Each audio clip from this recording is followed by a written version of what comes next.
আসসালামু আলাইকুম রহমতুল্লাহ। সবাই কেমন আছেন? আলহামদুলিল্লাহ, আল্লাহ রহমতে আমি ভালো আছি। বেশ কয়েকদিন আগে আমার এই দুটি বাছুরের লাম্পি উঠেছিল, সেটা আপনাদের ভিডিওতে দেখিয়েছিলাম। এখন বর্তমানে বাছুর দুটির কি অবস্থা সেটা আপনাদের দেখানোর চেষ্টা করতেছি। বাছুরগুলো এখন মোটামুটি প্রায় সুস্থ, কিছু ঘা এখনো কাঁচা রয়ে গেছে। তার জন্য আমি কি চিকিৎসা নিতেছি সেটা আপনাদের দেখানোর চেষ্টা করতেছি। প্রথমে আমি কিছু ন্যাপথলিন নিয়েছিলাম এবং কাঁচি হলুদ নিয়েছিলাম, সেগুলোকে একত্রে মিক্স করে আমার গরুগুলোকে কাঁচা ঘাগুলোতে লাগিয়ে দিতেছিলাম, কারণ হচ্ছে যেন ইনফেকশন না হয়ে যায় এবং মশা মাছি না বসে। এরপর আমার যে কাজটি করতে হলো সেটা হলো, আমার বড় গরুগুলো খুব চিল্লাচিল্লি করতেছে ঘাসের জন্য, তাই আমি সেগুলোকে কিছু খড় নিয়ে আসছি খড় দেওয়ার জন্য। মূলত মাঝে মাঝে আমি এই খড়গুলো দেই, কারণ হচ্ছে গরুগুলো ঘাস কাঁচা ঘাস খেতে খেতে সেগুলো অনেকটা সময় পাতলা পায়খানা হয়, তাই আমি সেগুলোকে মাঝে মাঝে খড় দিই, যেন পায়খানাটা যেন শক্ত থাকে। খড়গুলো দেওয়া শেষ করে আমি বাছুরগুলোর জন্য একটি লেবু নিয়ে আসছি, সেগুলো আমি কেটে নিচ্ছি। লেবুগুলো ছোট ছোট পিস করে কেটে নিচ্ছি, এজন্য যে গরুগুলোকে আমি খাওয়াবো এটা হলো ভিটামিন সি। লেবু খাওয়ালে গরুর গা গুলো তাড়াতাড়ি খুব শুকায় যাবে। আমার বাছুরগুলো মোটামুটি খুব ভদ্র, লেবু যখন মুখে দিই তখন সাথে সাথে খেয়ে ফেলে। আলহামদুলিল্লাহ, আমার গরুগুলো এখন মোটামুটি অনেকটাই সুস্থ।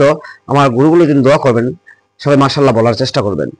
যারা গরু পালন করতে চান তারা অবশ্যই কিছু কিছু চিকিৎসা নিজেরাই দেওয়ার চেষ্টা করবেন, কারণ হচ্ছে প্রাথমিক চিকিৎসাগুলো নিজেরা না দিতে পারলে আপনি গরু খামার করতে লাভবান হতে পারবেন না। কারণ হচ্ছে গরুর খামারে সবচেয়ে বড় সমস্যা হচ্ছে ডাক্তার খরচ। যাই হোক, আমার গরুগুলোকে লেবু খাওয়ানো প্রায় শেষ। এখন আমি চলে যাব আমার বাকি যে কাজগুলো রয়েছে সেগুলো করার জন্য। প্রথমে চলে আসি আমার ইনকিউবেটর মেশিনের সামনে, এসে দেখি মাশাআল্লাহ আমি কোয়েল পাখির ডিমের সাথে আমি কিছু ফার্মে মুরগি ডিম দিয়েছিলাম বাচ্চা ফোটানোর জন্য, দেখবো যে ফোটে কিনা। তো আলহামদুলিল্লাহ আজকে দেখলাম যে বাচ্চাগুলো থেকে ডিমগুলো থেকে বাচ্চা ফুটে বের হয়েছে।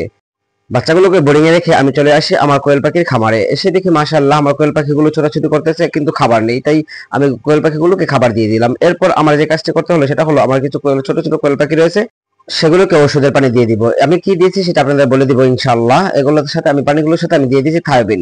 এই ওষুধটা দেওয়ার কারণ হচ্ছে পাখিগুলো যেন প্যারালাইসিস না হয় এবং খাওয়া দাওয়ার রুচি বেড়ে যায়, তাই আমি পাখিগুলোকে এই থায়োবিন দিয়েছি। এর বাকি বড় পাখিগুলোকে আমি দিয়ে দিয়েছি জিংবি।